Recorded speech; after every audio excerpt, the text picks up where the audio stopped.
c'est Valco. On se retrouve aujourd'hui pour une nouvelle vidéo YouTube où je vais vous parler essentiellement donc, de l'aspect technique, un peu plus garage de la moto. Voilà, ça fait maintenant 2-3 mois que j'ai récupéré la moto de Puceau des Sables. J'avais envie d'apporter ma pierre à l'édifice sur cette moto en changeant un peu les kits déco, etc., en apportant ma touche personnelle. Également, j'aime pas le guidon de cette moto, le fat bar d'origine chez Honda. Bon, je pense qu'on sera mieux avec un Twin Hall. Donc voilà, aujourd'hui je vais changer mon guidon, je vais changer donc, mon kit plastique ainsi que mon kit déco que j'ai reçu là très récemment. Donc voilà, j'ai décidé de vous partager ça en vidéo.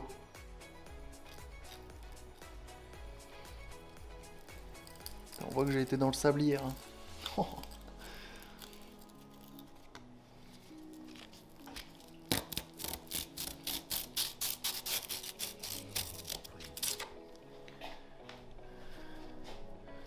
L'eau de plage.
J'aime pas vraiment le ressenti sur la moto avec le fat bar qu'on a. Bon, je pense que j'ai toujours eu des Twin Hall avant et le fait de passer en fat bar, je sais pas, c'est psychologique, j'ai un peu de mal.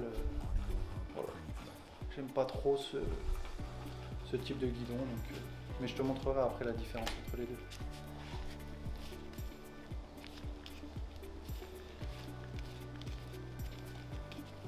C'est là que tu vois que quand tu roules à Lune Plage, tu sors du car wash et tu te dis ouais c'est bon, ma moto elle est nickel. Tu te rends compte que le sable il t'a tout bouffé. Tout bouffé, il y a du sable partout. C'est incroyable.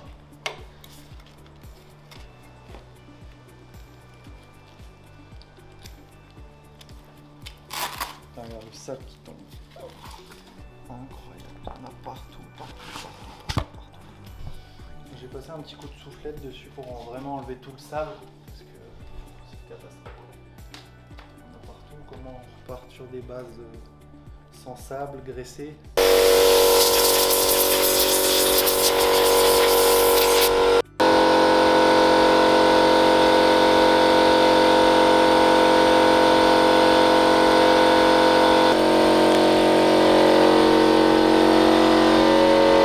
pourtant j'ai passé le Karcher.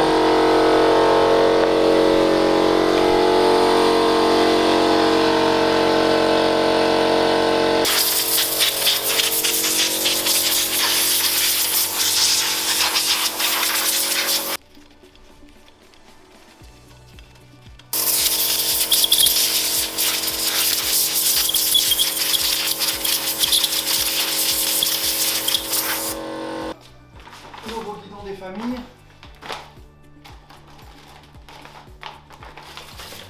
Nouveau guidon des familles, tout neuf. Ok. Donc voilà, 997 Twin Hall. On va installer ça tout de suite. Le fat bar, il n'y a pas de barre. Ok. Le Twin Hall, il y a une barre. Et donc le fat bar, tu as vraiment la petite mousse là en dessous et tout, mais bon. Je suis pas trop adepte de ce genre de guidon. Après, en soi, il n'y a pas énormément de choses qui changent. Mais voilà, pour un aspect repère, etc., au niveau du truc. Enfin, je sais pas, moi j'ai toujours roulé avec les twin hall, donc du coup je reste là-dessus. C'est une question d'habitude en réalité.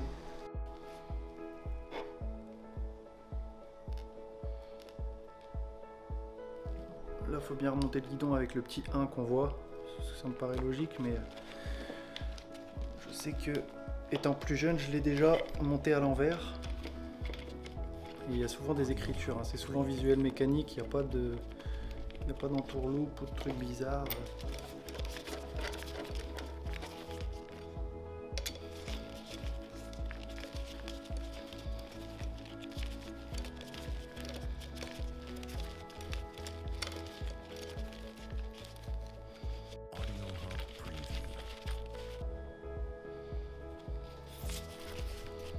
Là tu règles un petit peu ton... Tu regardes, là tu as des graduations. Je vais les mettre comme ça pour le moment. Puis de toute façon après je verrai bien. Je me rappelle plus des courbures de réglage, etc. Donc ça c'est vraiment au fur et à mesure des tours, etc. Voir si tu es vraiment à l'aise avec ton guidon et tout, la position sur la moto. Vraiment on fait des essais nous, voir un petit peu la position du guidon qui nous convient le mieux.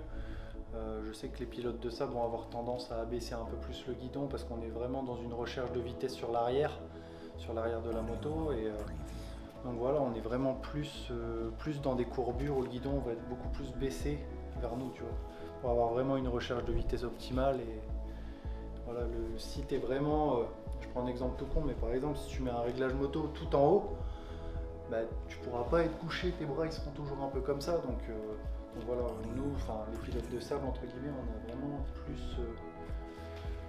plus tendance à mettre le guidon un peu plus vers l'arrière que quand on fait du sable, quoi. Après quand tu remets bien sur la terre, tu remontes un petit peu le guidon, mais voilà, après c'est chacun. Il y a des pilotes, même au championnat du monde, hein, qui roulent avec des guidons hyper bas, et d'autres qui roulent hyper haut, ça dépend. C'est vraiment à la sensation du pilote et à ce qu'il ressent lui sur la moto et comment il se sent le plus à l'aise, parce que le motocross ça tire vachement sur les avant-bras, donc il faut avoir une position plutôt confortable pour pouvoir tenir dans le temps, parce que c'est des manches sur 25, 30, 35 minutes des fois, et là encore pire nous dans le sable, donc faut vraiment être à l'aise et tout passe par la position, enfin allez, je vais pas dire 90%, mais 50% passe par une bonne position au niveau du guidon. Rien appris du tout, je sais pas. Ça c'est vraiment la base, hein. C'est vraiment la base, changer un guidon, graisser les moyeux, les axes, etc. Après moi dès qu'on touche un petit peu plus partie moteur, je préfère passer par un mécano. D'ailleurs j'en profite pour passer un grand bonjour à Nicolas Bartholomé qui travaille en ce moment chez Vitaminage Moto à l'Équin. C'est lui qui, voilà, dès qu'il y a des trucs un peu plus compliqués sur la moto, il va, voilà, je sais pas moi, par exemple faire un piston ou autre machin qui sont des choses un peu plus compliquées. Voilà, je préfère lui déléguer, au moins la moto elle reste nickel, et voilà, plutôt que partir dans des expériences vachement compliquées quand on maîtrise pas, vaut mieux laisser au pro, quoi. C'est comme sur une voiture.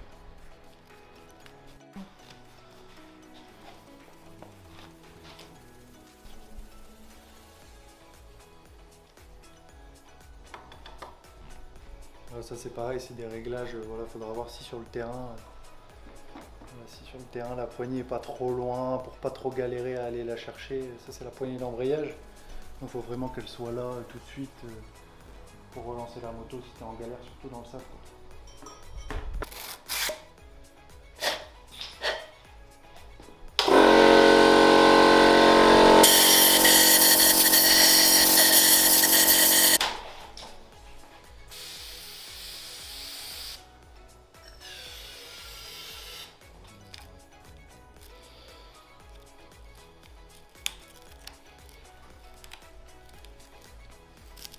C'est pas bon parce que tu vois, t'entends, tu vois là elle revient pas. Il y a du sable dedans, etc. Donc je vais devoir la renettoyer encore pour qu'il y ait... C'est exactement à cause de ça que j'ai chuté à Condé la dernière fois. C'est mieux là du coup. Ouais. Là j'ai retiré tout le sable. Ça devrait aller un peu mieux.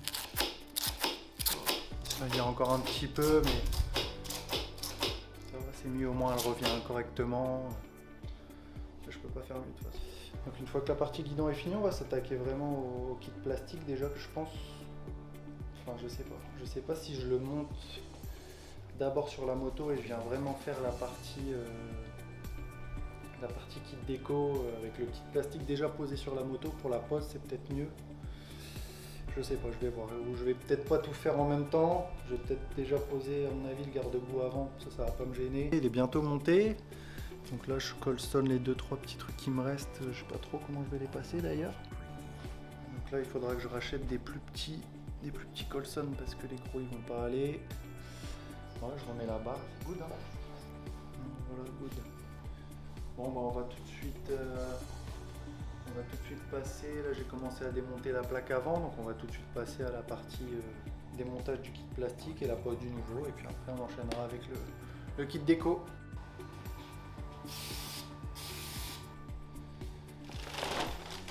Ça y est, kit plastique. Il est beau hein. On n'a jamais eu un aussi neuf.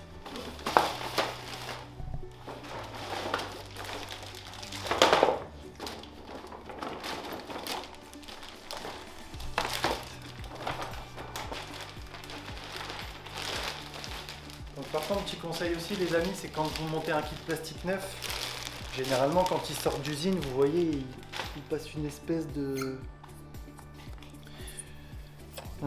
petit lubrifiant dessus. Je sais pas si on appelle vraiment ça comme ça, mais et en fait vous voyez, je vous conseille vraiment de repasser un gros coup de nettoyant frein dessus pour enlever tout cet aspect un peu lubrifié qu'on peut retrouver, et vraiment retrouver l'aspect brut pour pouvoir coller le kit déco, parce que sinon vous risquez de vous retrouver avec un kit déco qui colle pas du tout, et là le brillant il va vraiment vous empêcher que le kit déco adhère vraiment avec le truc quoi. C'est vraiment le kit d'origine de la moto que tu... Alors, tout est neuf. Je suis même pas sûr qu'il ait roulé avec. En tout cas, s'il a roulé avec, il l'a bien nettoyé. Mais ça, c'est vraiment le kit d'origine que tu as qui est posé même sur la moto à l'achat. Et ça, c'est vraiment les pièces qu'il faut garder, surtout pour la revente, notamment de ta moto.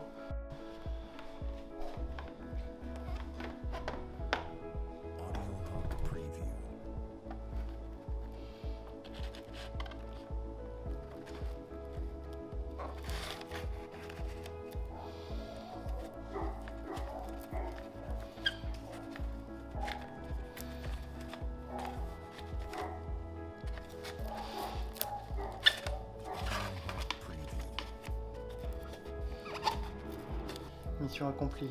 Putain, j'ai dû le décoller 2 fois, sa race. Bing!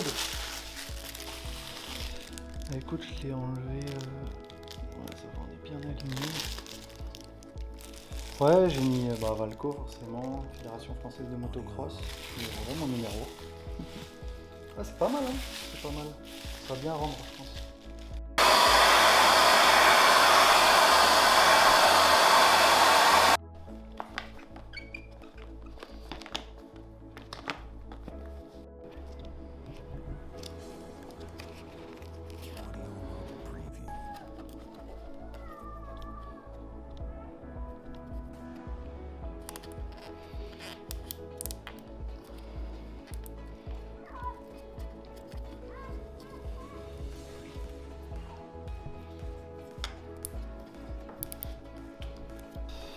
J'ai pris un petit truc, module, Yosh, où j'ai la ligne et tout, c'est cool. On a fini la partie avant. On va s'attaquer au latéral et à l'arrière. Démonter pour pouvoir vraiment avoir la visibilité sur tout ça, tu vois.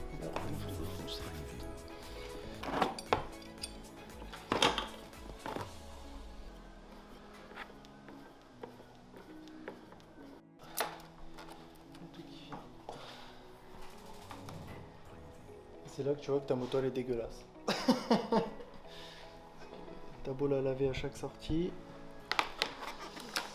c'est pas nickel quoi.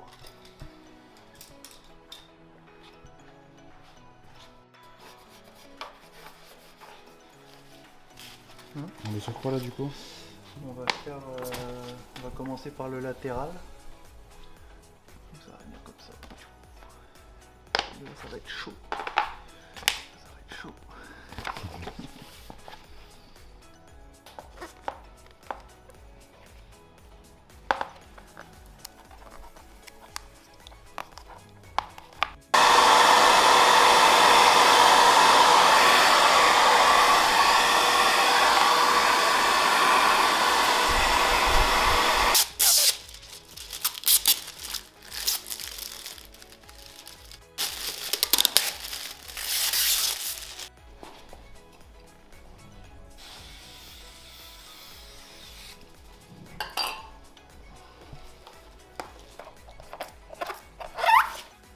Donc ça c'est pareil, faut surtout pas oublier de les mettre.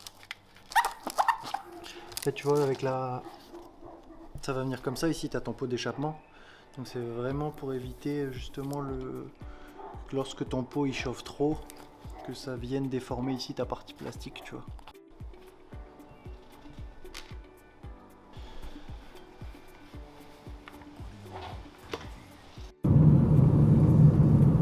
Pilote de MX ou pas ma gueule?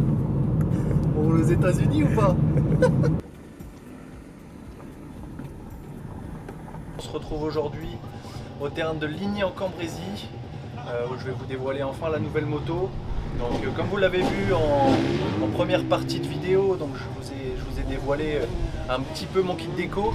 Donc depuis ce temps-là, il s'est passé un laps de temps d'1 mois environ. Malheureusement, bon, heureusement, j'ai dû partir 1 mois en déplacement pour le travail, donc j'ai pas pu vous sortir cette vidéo plus rapidement. Donc voilà, aujourd'hui je vous dévoile la moto, j'ai fait quelques modifications en plus de ce que vous avez vu au préalable. Donc j'ai reposé le nouveau kitchen. Bon voilà, un kitchen, j'aurais pu vous le mettre en vidéo, c'est vrai. Bon, enlever des vis serties d'une couronne et enlever la chaîne et en mettre une nouvelle. Bon, je pense que voilà, j'avais d'autres choses à montrer avant de réellement rentrer dans ce détail mécanique. Vous verrez aussi donc dans la présentation moto juste après que je suis passé chez MXit pour la housse de selle. Je vous conseille vraiment d'aller sur leur page déjà Instagram, je vous mettrai le lien dans la vidéo. Voilà, prise de contact très rapide, vous pourrez vraiment choisir parmi un énorme panel de couleurs pour la housse de selle.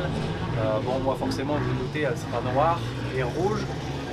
Mais bon, ça vous le verrez plus tard dans la vidéo. C'est du Made in France, ils sont très rapides, très réactifs. Franchement, vous recevez votre housse de selle sous 1 semaine, 10 jours, donc c'est vraiment génial. Donc là, je vous dévoile tout de suite la nouvelle moto en images.